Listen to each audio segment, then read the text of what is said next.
ಈ ತುಳುನಾಡ ಮಣ್ಣಿಡು ಪರಶುರಾಮನ ಈ ಸೃಷ್ಟಿಡು ಕಾರ್ಣಿಕ ಮೆರೆಪಿನ ಓ ಎನ್ನ ಸ್ವಾಮಿ ಕೊರಗಜ್ಜ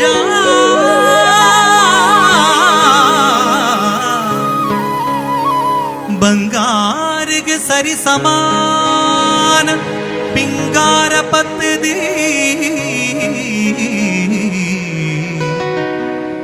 ಎನ್ನ ಭಕ್ತಿದ ಪ್ರಾರ್ಥನೆ ಓ ಎನ್ನ ಕೊರಗಜ್ಜ. ನಾಡಿನ ದಟ್ಟ ಕಾಡುಗಳ ನಡುವೆ ಮಣ್ಣಿನ ಸುವಾಸನೆ ಮತ್ತು ಭಕ್ತಿಯ ನಾಡು ತುಂಬಿದ ಒಂದು ನೆಲ. ಅಲ್ಲಿ ಹುಟ್ಟಿತು ಒಂದು ಅಪರೂಪದ ಶಕ್ತಿ. ಬಡವರ ಕಣ್ಣೀರನ್ನು ಒರೆಸಿದ, ಅನ್ಯಾಯದ ವಿರುದ್ಧ ಸೆಟೆದು ನಿಂತ, ಭಕ್ತರ ಕರೆಗೆ ಸ್ಪಂದಿಸಿದ ಮಹಾದೈವ ಸ್ವಾಮಿ ಕೊರಗಜ್ಜ.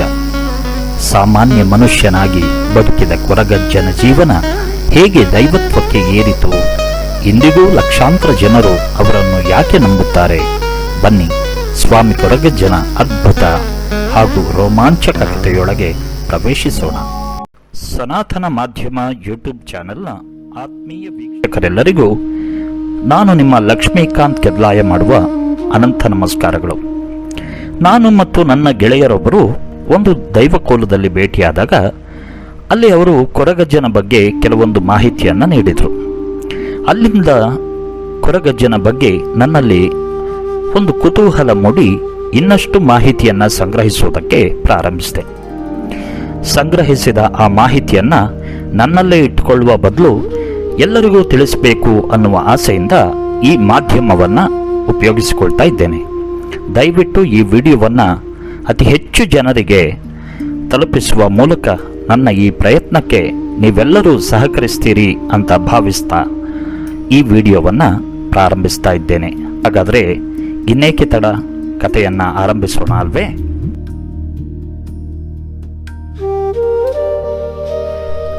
ನೂರಾರು ವರ್ಷಗಳ ಹಿಂದೆ ಅಲ್ಲೊಂದು ಸುಂದರವಾದ ದಟ್ಟವಾದ ಕಾಡು. ಎಲ್ಲ ಕಡೆ ಹಸಿರು ಮರಗಳು, ಸ್ವಚ್ಛಂದವಾದ ಪಕ್ಷಿ ಪ್ರಾಣಿಗಳು, ಆನಂದವಾದ ವಾತಾವರಣ. ಆ ಕಾಡಿನ ಮಧ್ಯದಲ್ಲಿ ಕೊರಗರ ಸಮುದಾಯದ ಬುಡಕಟ್ಟು ಜನಾಂಗ. ಅವರು ವಾಸಿಸುವ ಪ್ರದೇಶವೇ ಕಲ್ಲಾಪು ಅಥವಾ ಕೊಪ್ಪ. ಅದು ಇಂದಿನ ಮಂಗಳೂರು ಮತ್ತು ಉಡುಪಿಯ ಮಧ್ಯದಲ್ಲಿರುವ ಪಡುಬಿದ್ರೆಯ ಹತ್ತಿರದಲ್ಲಿರುವ ಒಂದು ಪ್ರದೇಶ. ಪ್ರತಿದಿನ ಕಾಡಿನಲ್ಲಿ ಬೆಳೆದಿರುವ ಬಿದಿರುಗಳನ್ನು ತಂದು ಬಿದಿರಿನ ಬುಟ್ಟಿಗಳನ್ನು ಮಾಡುವುದು, ಕಾಡಿನ ಪ್ರಾಣಿಗಳನ್ನು ಬೇಟೆಯಾಡಿ ಅದರ ಮಾಂಸವನ್ನು ಸಂಗ್ರಹಿಸಿ ಅದನ್ನು ನಾಡಿನ ಜನರಿಗೆ ಮಾರಾಟ ಮಾಡಿ ಬದುಕು ಸಾಗಿಸುವುದು, ಇದು ಇವರ ನಿತ್ಯ ಕಾಯಕವಾಗಿತ್ತು.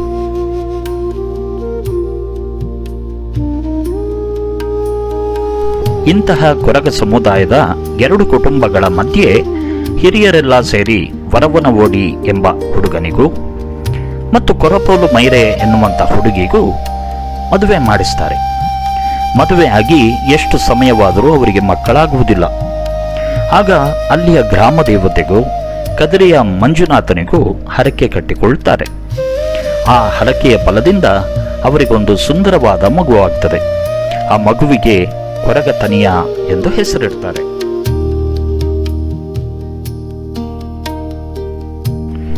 ಮಗುವಿನ ದುರಾದೃಷ್ಟವೋ ಅಥವಾ ದಂಪತಿಗಳ ದುರಾದೃಷ್ಟವೋ ಗೊತ್ತಿಲ್ಲ. ಮಗು ಹುಟ್ಟಿ ಸುಮಾರು 30 ದಿನವಾದಾಗ ಮಗುವಿನ ತಾಯಿ ತೀರಿ ಹೋಗ್ತಾಳೆ. ಮಗು ಹೇಗೋ ಕಷ್ಟದಲ್ಲಿ ಬೆಳೆದು 8-10 ವರ್ಷವಾದಾಗ ಅದು ತನ್ನ ತಂದೆಯನ್ನೂ ಕಳೆದುಕೊಂಡು ಬಿಡುತ್ತದೆ. ಅಂದರೆ ಅದರ ತಂದೆಯೂ ತೀರಿ ಹೋಗ್ತಾನೆ. ಅಪ್ಪನ ಹೆಗಲ ಮೇಲೆ ಕುಳಿತು ಪ್ರಪಂಚ ನೋಡಬೇಕಿದ್ದ ಮಗು ಈಗ ಅನಾಥವಾಗಿ ಅದೇ ಪ್ರಪಂಚವನ್ನ ನೋಡ್ತಾ ಇತ್ತು. ಅದೇ ಸಮಯದಲ್ಲಿ ಆ ಕೊರಗರ ಕೇರಿಯಲ್ಲಿ ಮಹಾಮಾರಿ ರೋಗವು ಬಂದು ಊರನ್ನೇ ಬಲಿ ತೆಗೆದುಕೊಳ್ಳಲು ಶುರು ಮಾಡಿತ್ತು. ಆಗ ಕೊರಗತನಿಯನಿಗೆ ಸುಮಾರು 10ರಿಂದ 12 ವರ್ಷವಾಗಿರಬಹುದು. ಹಸಿವಿಗೆ ತಿನ್ನಲು ಏನೂ ಇಲ್ಲ, ಉಡಲು ಸರಿಯಾದ ಬಟ್ಟೆ ಇಲ್ಲ, ಕಷ್ಟ ಸುಖವನ್ನ ಹಂಚಿಕೊಳ್ಳಲು ಸಂಬಂಧಿಕರು ಹೋಗಿಲ್ಲ. ಎಲ್ಲಿ ನೋಡಿದರೂ ಕಾಯಿಲೆಯಿಂದ ಸಾಯುತ್ತಿರುವ ಜನ. ಪಾಪ ಪುಟ್ಟ ಹುಡುಗ, ಏನು ಮಾಡಲು ಸಾಧ್ಯ? ಜೀವನದಲ್ಲಿ ಎಲ್ಲವನ್ನೂ ಕಳೆದುಕೊಂಡು ಮೈ ಮೇಲೆ ಒಂದು ತುಂಡು ಬಟ್ಟೆಯೂ ಇಲ್ಲದೆ ಬದುಕಿದರೆ ಬೇಡಿಯಾದರೂ ಜೀವನ ಮಾಡಬಹುದು ಎಂದುಕೊಂಡು ತನ್ನ ಕೊರಗರ ಕೊಪ್ಪವನ್ನ ಬಿಟ್ಟು ಬಡಗು ದಿಕ್ಕಿನಲ್ಲಿರುವ ಕಲ್ಲಾಪಿನ ಗಡಿಗೆ ಬರ್ತಾನೆ.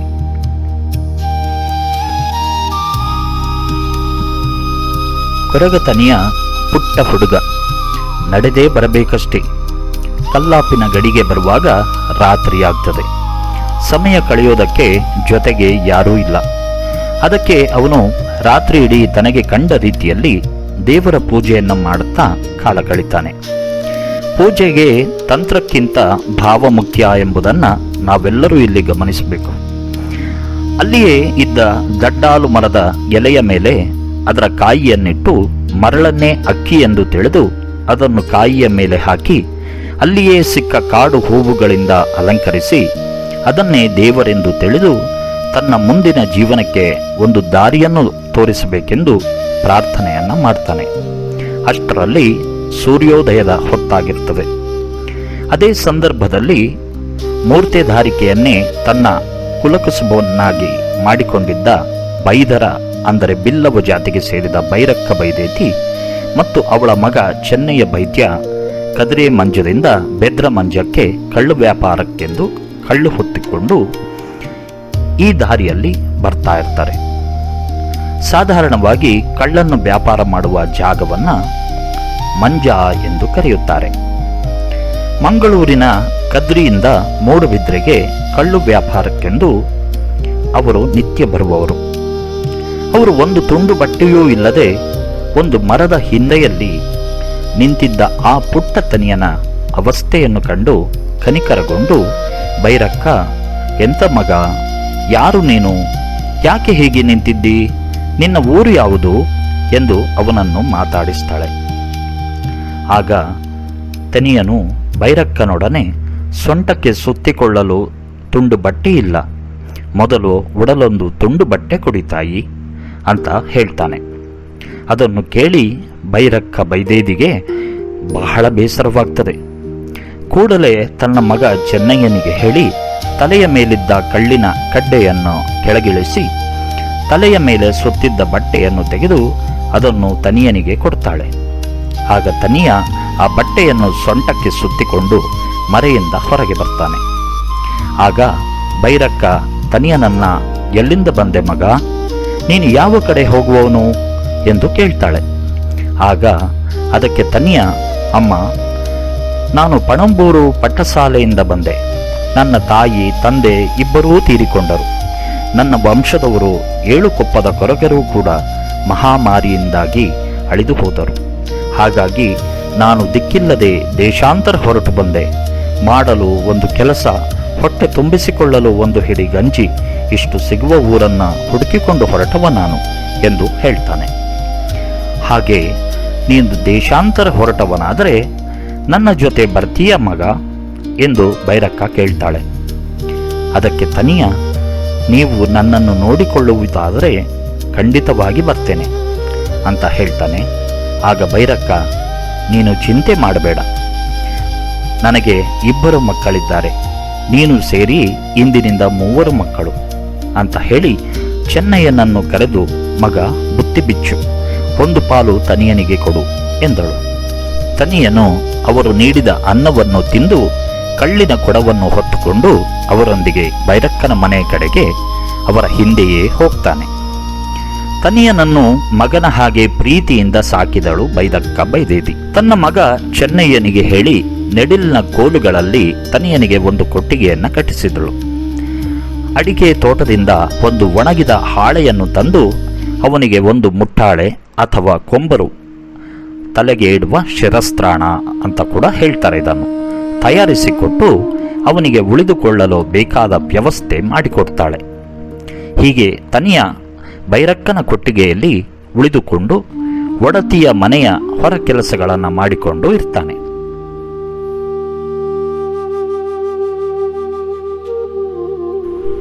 ಬೈರಕ್ಕನ ಮನೆಗೆ ಬರುವಾಗ ದಾರಿಯಲ್ಲಿ ಸ್ವಲ್ಪ ಮುಂದೆ ಬಂದ ನಂತರ ಬೈರಕ್ಕ ಹೇಳ್ತಾಳೆ, ಮಗ, ನನ್ನ ತಲೆಯ ಮೇಲಿದ್ದ ಮೆತ್ತೆಯ ಬಟ್ಟೆಯನ್ನು ನಿನಗೆ ಉಡೋದಕ್ಕೆ ಕೊಟ್ಟೆ. ಆದರೆ ಈ ಭಾರ ಹೊತ್ತುಕೊಂಡು ನನ್ನ ನೆತ್ತಿಗೆ ನೋವಾಗ್ತಾ ಇದೆಯಲ್ಲ, ಈ ಕಡ್ಡೆಯನ್ನು ಹೇಗೆ ನಾನು ಹೊರೋದು ಅಂತ ಹೇಳ್ತಾಳೆ. ಅದಕ್ಕೆ ತನಿಯ ಅವಳ ಮುಖ ನೋಡಿ ಸ್ವಲ್ಪ ನಕ್ಕು, ಸ್ವಲ್ಪ ಇಲ್ಲೇ ಇರಿ ತಾಯಿ, ಬರ್ತೇನೆ ಎಂದು ಹೇಳಿ ಕಾಡಿನ ಮಧ್ಯಕ್ಕೆ ಹೋಗಿ ಉರ್ಕಿ ಎಂಬ ಗಿಡದ ನಾರನ್ನು ತಂದು ಅದನ್ನು ಸುರುಳಿ ಸುತ್ತಿ ಅದರಿಂದ ಮೆತ್ತೆಯನ್ನು ಮಾಡಿ ಕೊಡ್ತಾನೆ. ಅದನ್ನಿಟ್ಟುಕೊಂಡಾಗ ಭೈರಕ್ಕನಿಗೆ ಮೊದಲಿಗಿಂತಲೂ ಬಹಳ ಆರಾಮವಾಗ್ತದೆ. ಅಲ್ಲಿಂದ ಯಾವುದೇ ತೊಂದರೆ ಇಲ್ಲದೆ ಮನೆ ಸೇರ್ತಾರೆ. ಮನೆಗೆ ಬಂದ ನಂತರವೂ ಭೈರಕ್ಕ ಹೊತ್ತು ತಂದ ಮಣ್ಣಿನ ಮಡಿಕೆ ಉರುಳಿ ಹೋಗದ ಹಾಗೆ ಅದರ ಅಡಿಗೆ ತನಿಯ ಕೊಟ್ಟ ಆ ನಾರಿನ ಮೆತ್ತೆಯನ್ನ ಇಡ್ತಾಳೆ. ತನಿಯ ದೈವದ ಅನುಗ್ರಹದಿಂದ ಹುಟ್ಟಿದ ಹುಡುಗ. ಹಾಗಾಗಿ ಆತ ನೀಡಿದ್ದ ಮೆತ್ತೆಯಿಂದಾಗಿ ಭೈರಕ್ಕ ತಂದಿದ್ದ ಜಾಡಿಯಲ್ಲಿದ್ದ ಕಳ್ಳು 7 ರಾತ್ರಿ 8 ಹಗಲು ಮಾರಿದರೂ ಮುಗಿಯದೆ ಅದು ಉಕ್ಕುತ್ತಲೇ ಇತ್ತು. ತಾಯಿ ಭೈರಕ್ಕ ಇದನ್ನು ಕಂಡು ಬಹಳ ಅಚ್ಚರಿಪಟ್ಟಳು. ಕಳ್ಳು ಮಾರಿ ಮುಗಿದರೆ ಕದ್ರೆಯ ದೇವಸ್ಥಾನಕ್ಕೆ ಕಂಚಿನ ಹಂಡೆಯನ್ನು ಕೊಡುತ್ತೇನೆ ಎಂದು ಹರಕೆ ಹೊತ್ತಳು. ಭೈರಕ್ಕ ಹೇಳಿದ ಹರಕೆಯ ಮಾತನ್ನ ಹೊರಗಿನಿಂದ ಕೇಳಿಸಿಕೊಂಡ ತನಿಯ, ಹರಕೆ ಏನು ಹೇಳುವ ಅಗತ್ಯ ಇಲ್ಲ ತಾಯಿ, ನಾನು ನೀಡಿದ ಆ ಮೆತ್ತೆ ಏನಿದೆ ಅದನ್ನು ತೆಗೆಯಿರಿ, ಹಾಗೆ ಸರಿಯಾಗ್ತದೆ ಎಂದು ಹೇಳ್ತಾನೆ. ಭೈರಕ್ಕ ಹಾಗೆ ಮಾಡುವಾಗ ಉಕ್ಕುತ್ತಿದ್ದ ಕಳ್ಳು ಅಲ್ಲಿಗೆ ಶಮನವಾಗ್ತದೆ. ಇಲ್ಲಿ ಗಮನಿಸಬೇಕಾದ್ದು ಏನು ಎಂದರೆ, ಒಂದು ಆತನಿಗಿದ್ದ ತಾಂತ್ರಿಕ ವಿದ್ಯೆ, ಮತ್ತೊಂದು ಅಷ್ಟು ಸಣ್ಣ ವಯಸ್ಸಿನಲ್ಲಿಯೇ ಅವನಿಗೆ ಇದ್ದ ಕಾಡಿನಲ್ಲಿ ಸಿಗುವ ನಾರು ಬೇರುಗಳ ಅಗಾಧ ಜ್ಞಾನ. ಇದು ತನಿಯನಿಗೆ ಹುಟ್ಟಿನಿಂದಲೇ ಬಂದಿತ್ತು. ಇಷ್ಟೇ ಅಲ್ಲದೆ ತನಿಯನ ಕಾಲ್ಗುಣದಿಂದ ಭೈರಕ್ಕನಿಗೆ ದಿನದಿಂದ ದಿನಕ್ಕೆ ವ್ಯಾಪಾರ ವೃದ್ಧಿಯಾಗತೊಡಗಿತು.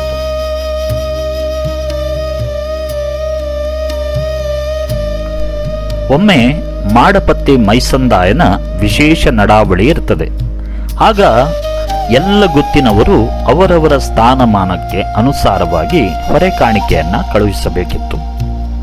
ಹಾಗೆಯೇ ಭೈರಕ್ಕನ ಮನೆಯಿಂದಲೂ ವಾಡಿಕೆಯ ಪ್ರಕಾರ 7 ಜನ ಹೊರುವಷ್ಟು ಹೊರೆ ಕಾಣಿಕೆಯನ್ನು ಕಾಣಿಕೆಯಾಗಿ ಕಳುಹಿಸಿಕೊಡಬೇಕಿರ್ತದೆ. ಹಾಗಾಗಿ ಭೈರಕ್ಕ ತನಿಯನನ್ನು ಕರೆದು, ನೋಡು, ನೀನು ನಮ್ಮಲ್ಲಿ ಒಕ್ಕಲಿರುವವರನ್ನೆಲ್ಲ ಅವರ ಮನೆಗೆ ಹೋಗಿ ಹೊರೆ ಕಾಣಿಕೆ ಹೊರಲು ಬರಬೇಕಂತೆ ಎಂದು ಕರೆದು ಬಾ ಎಂದು ಹೇಳಿ ಕಳಿಸ್ತಾಳೆ. ಆಗ ಬೇರೆ ಬೇರೆ ಹೆಸರಿನ ಜಾತಿಯವರು ಒಕ್ಕಲಲ್ಲಿ ಇದ್ರು. ಉದಾಹರಣೆಗೆ ಹೇಳುವುದಾದರೆ ಓಣಿತ್ತ ಮುಗೇರೆ, ಬಯಲ ಬಾಕುರೆ ಇತ್ಯಾದಿ. ತನಿಯ ಹೋಗಿ ಕರೆದಾಗ ಅವರೆಲ್ಲ ಸೇರಿಕೊಂಡು, ನಮ್ಮನ್ನು ಕರೆಯಲು ನೀನ್ಯಾರು? ನೀನೊಬ್ಬ ಕೊರಗ, ನೀನು ಕರೆದರೆ ನಾವು ಬರಬೇಕಾ ಎಂದು ಅವಮಾನ ಮಾಡಿ ಕಳಿಸ್ತಾರೆ. 7 ಹೊರೆ ಈಗಾಗಲೇ ಕಟ್ಟಿಯಾಗಿದೆ, ಆದರೆ ಹೊರುವವರು ಯಾರು? ಭೈರಕ್ಕನಿಗೆ ಈ ಹೊರೆ ಕಾಣಿಕೆಯನ್ನ ಮೈಸಂದಾಯನ ವಿಶೇಷ ನಡಾವಳಿಗೆ ಹೇಗೆ ತಲುಪಿಸುವುದು ಎಂದು ಚಿಂತೆಯಾಗ್ತದೆ. ಆಗ ತನಿಯ ಹೇಳ್ತಾನೆ, ಚಿಂತೆ ಮಾಡಬೇಡಿ ತಾಯಿ, ಈ ಎಲ್ಲ 7 ಹೊರೆಯನ್ನ ಸೇರಿಸಿ ಒಂದು ಹೊರೆ ಮಾಡಿ. ಆ 7 ಜನರಿಗೆ ಕೊಡಬೇಕಿದ್ದ ಊಟ, 7 ಜನರಿಗೆ ಕೊಡಬೇಕಿದ್ದ 7 ಕುಪ್ಪಿ ಕಳ್ಳು, 70 ಬಂಗುಡೆ ಮೀನು, ಇವೆಲ್ಲವನ್ನೂ ನನಗೆ ಕೊಡಿ. ನಾನೊಬ್ಬನೇ ಆ 7 ಜನ ಹೊರುವ ಹೊರೆಯನ್ನ ಹೊರ್ತೇನೆ ಎಂದು ಹೇಳ್ತಾನೆ. ಭೈರಕ್ಕನಿಗೆ ಅವನ ಮಾತಿನಲ್ಲಿ ಒಮ್ಮೆಗೆ ಸಂಶಯ ಬಂದರೂ ಆತ ಹೇಳಿದಂತೆ ಎಲ್ಲವನ್ನೂ ನೀಡ್ತಾಳೆ. ತನಿಯ ತಾನು ಕೇಳಿದ್ದನ್ನ ಭೈರಕ್ಕನಿಂದ ಪಡೆದ ನಂತರ 7 ಜನ ಹೊರಬೇಕಿದ್ದ ಹೊರೆಯನ್ನ ಹೊತ್ತುಕೊಂಡು ಮಾಡಪತ್ತಿ ಮೈಸಂದಾಯನ ಗುಡಿಗೆ ಬರ್ತಾನೆ. ಸಮಾಜದಲ್ಲಿ ಜಾತಿಯ ಭೂತ ಪರಾಕಾಷ್ಠೆಯಲ್ಲಿದ್ದ ಕಾಲ. ಆದ್ದರಿಂದ ತನಿಯನನ್ನ ಕೆಳವರ್ಗದವನಾದ ನೀನೇಕೆ ಈ ಹೊರೆ ಕಾಣಿಕೆ ಹೊತ್ತು ತಂದೆ?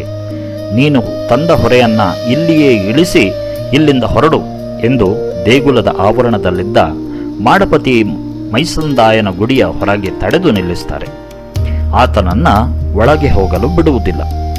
ಇದರಿಂದ ಕೋಪಗೊಂಡ ತನಿಯ, ನಿಮ್ಮ ದೇವರಿಗೆ ನಾವು ನೀಡುವ ವಸ್ತುಗಳು ಆಗ್ತದೆ, ಆದರೆ ನಾವು ಆಗುವುದಿಲ್ವೇ?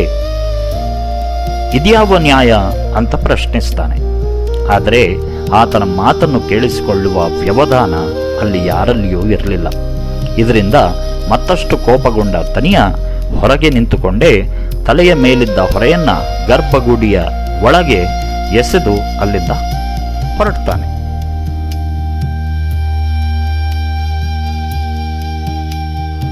ಕೊರಗಜ್ಜನ ಕೋಲದಲ್ಲಿ ಹೇಳುವ ಮದಿಪಿನ ಪ್ರಕಾರ ತನಿಯನು ತಾನು ತಂದಿದ್ದ ಹೊರೆಕಾಣಿಕೆಯನ್ನ ಬಿಸಾಡಿ ಬೇಸರದಿಂದ ಅಲ್ಲಿಂದ ಹೊರಬರುವಾಗ ಮಾಡಪತಿ ಮೈಸಂದಾಯನ ಗುಡಿಯ ಪಕ್ಕದಲ್ಲಿದ್ದ ಉಪ್ಪಿನಕಾಯಿಗೆ ಉಪಯೋಗಿಸುವ ನಾರಂಗಾಯಿ ಎಂಬ ಹಣ್ಣಿನ ಮರವನ್ನ ನೋಡ್ತಾನೆ. ತನ್ನ ಸಾಕು ತಾಯಿಯಾದ ಬೈರಕ್ಕೆ ಮನೆಯಲ್ಲಿ ಉಪ್ಪಿನಕಾಯಿ ಇಲ್ಲವೆಂದು ಹೇಳುತ್ತಿದ್ದದ್ದು ನೆನಪಾಗ್ತದೆ. ಈ ಹಣ್ಣು ಮಾವಿನಕಾಯಿ ಉಪ್ಪಿನಕಾಯಿಗೆ ಹಾಕಲು ಉಪಯೋಗವಾದಿತ್ತು ಎಂದು ಅದನ್ನು ಕೊಯ್ಯುವ ಸಲುವಾಗಿ ಆ ಮರಕ್ಕೆ ಹತ್ತುತ್ತಾನೆ. ಆದರೆ ಆ ಮರದ ಹಣ್ಣುಗಳು ಮೈಸಂದಾಯನ ಗುಡಿಯ ಕಡೆಗೆ ಬಾಗಿದ್ದ ಕಾರಣ ಅರಿವಿಲ್ಲದೆ ಗುಡಿಯ ಗೋಪುರದ ಮೇಲೆ ಕಾಲಿಟ್ಟು ಅದನ್ನು ಕೊಯ್ಯಲು ಮುಂದಾಗ್ತಾನೆ. ಪಾಡ್ದನದ ಸಂಧಿಯಲ್ಲಿ ಹೇಳುವ ಪ್ರಕಾರ ಇದರಿಂದಾಗಿ ಗುಡಿಯ ಒಳಗಿದ್ದ ದೈವಗಳು ಅವನ ಮೇಲೆ ಕೋಪಗೊಂಡು ಅವನನ್ನ ಮೇಲಕ್ಕೆ ಹಾರಿಸಿ ಮಾಯ ಮಾಡಿಬಿಡುತ್ತವೆ. ಆಗ ತನಿಯನು ತನ್ನ ಭೌತಿಕ ಶರೀರವನ್ನ ಬಿಟ್ಟು ಸೂಕ್ಷ್ಮ ಶರೀರವನ್ನ ಹೊಕ್ಕಿ ದೈವವಾಗಿ ಬದಲಾಗಿ ಬಿಡುತ್ತಾನೆ ಎಂದು ಹೇಳಲಾಗ್ತದೆ. ಮಾಯ್ಕಾರನಾಗಿ ಬದಲಾದ ಕೊರಗತನಿಯ ತಾನಿರುವ ಸ್ಥಳಕ್ಕೆ ಮಾತ್ರವಲ್ಲದೆ ಮತ್ತೊಂದಷ್ಟು ಸ್ಥಳಗಳ ಜನರಿಗೂ ಉಪಕಾರವನ್ನ ಮಾಡಬೇಕೆಂದುಕೊಂಡು ಕುತ್ತಾರಿಗೆ ಬರುತ್ತಾನೆ. ಅಲ್ಲಿ ಚಿತ್ತುಲ್ಲಾಯ, ಪೆರಿವುಳ್ಳಾಯ ಮತ್ತು ಪಂಜುಲ್ಲಾಯರು ತಮ್ಮ ಸ್ಥಳವನ್ನು ಬಿಟ್ಟು ಹೋಗುತ್ತಿರುವುದನ್ನು ನೋಡಿ ಏನಾಯಿತೆಂದು ವಿಚಾರಿಸುವಾಗ ಉದ್ಯಾವರದ ಅರಸು ದೈವಗಳು ಬಂದು ನಮ್ಮನ್ನು ನಮ್ಮ ಪೀಠದಿಂದ ಹೊರಗೆ ಅಟ್ಟಿದ್ದಾರೆ. ನಮಗೆ ಈಗ ಇರಲು ನೆಲೆಯಿಲ್ಲದಂತಾಗಿದೆ. ನಮ್ಮ ಸ್ಥಳವನ್ನು ನಮಗೆ ಹಿಂತಿರುಗಿಸುವಂತೆ ಮಾಡುತ್ತೀಯಾ ಎಂದು ಕೇಳುತ್ತಾರೆ. ಆಗ ನಾನು ನಿಮ್ಮ ನೆಲೆಯನ್ನು ಹಿಂತಿರುಗಿಸುವಂತೆ ಮಾಡಿದರೆ ನನಗೇನು ಕೊಡುತ್ತೀರಿ ಎಂದು ಕೇಳುತ್ತಾನೆ. ಆಗ ಒಂದು ವೇಳೆ ನೀನು ಹಾಗೆ ಮಾಡಿದರೆ ನಿನಗೆ ಕಾಡಿನಲ್ಲಿ ನೇಮ, ಊರಿನಲ್ಲಿ ಅಗೆಲು, 7 ಮಾರ್ಗದಲ್ಲಿ 7 ಕಲ್ಲು ಎಂದು ಮಾತು ಕೊಡುತ್ತಾರೆ. ಇಲ್ಲಿ 7 ಮಾರ್ಗದಲ್ಲಿ 7 ಕಲ್ಲು ಎಂದರೆ 7 ವಿಶೇಷ ಸ್ಥಳಗಳಲ್ಲಿ ನಿನಗೆ ದೈವಾರಾಧನೆ ಸಿಗುತ್ತದೆ ಎಂದು ಅರ್ಥ. ಇದಕ್ಕೆ ಒಪ್ಪಿದ ಕೊರಗತನಿಯ ಶಕ್ತಿಯಿಂದ ಆಗದ್ದನ್ನು ಯುಕ್ತಿಯಿಂದ ಗೆಲ್ಲಬೇಕು ಎಂದು ತನ್ನ ಮಾಯೆಯಿಂದ ಒಂದು ಕಪಿಲೆ ಎಂಬ ಹಸುವನ್ನ ಸೃಷ್ಟಿಸಿ ಅದರ ಮಾಂಸ ಹಾಗೂ ರಕ್ತವನ್ನ ತೆಗೆದುಕೊಂಡು ಶುದ್ಧ ಸಾತ್ವಿಕರಾದ ಉದ್ಯಾವರದ ಅರಸು ದೈವಗಳು ಇದ್ದಲ್ಲಿಗೆ ಬರುತ್ತಾನೆ. ದನದ ಮಾಂಸ ಮತ್ತು ರಕ್ತವನ್ನು ಕಂಡ ಅರಸು ದೈವಗಳು ಚಿತ್ತುಲ್ಲಾಯ, ಪೆರಿವುಳ್ಳಾಯ ಮತ್ತು ಪಂಜುಲ್ಲಾಯರ ಪೀಠವನ್ನ ಬಿಟ್ಟು ಹೊರಟು ಹೋಗುತ್ತಾರೆ. ಆಗ ಅದನ್ನು ಈ ಚಿತ್ತುಲ್ಲಾಯ, ಪೆರಿವುಳ್ಳಾಯ ಮತ್ತು ಪಂಜುಲ್ಲಾಯರಿಗೆ ಹಿಂತಿರುಗಿಸಿ, ನೀವು ಈ ಕ್ಷೇತ್ರದಲ್ಲಿ ಅರಸುಗಳಾಗಿರಿ, ನಾನು ಪ್ರಧಾನನಾಗಿರುತ್ತೇನೆ ಎಂದು ಹೇಳಿ ಕುತ್ತಾರಿನಲ್ಲಿಯೇ ಕೊರಗಜ್ಜನಾಗಿ ನಂಬಿದವರಿಗೆ ಇಂಬು ಕೊಡುತ್ತಾ ಶಾಶ್ವತವಾಗಿ ನೆಲೆ ನಿಲ್ಲುತ್ತಾನೆ ಎಂದು ಅಜ್ಜನ ಕೆಲವು ಪಾಡ್ದನಗಳಲ್ಲಿ ಕೇಳಿಬರುತ್ತದೆ.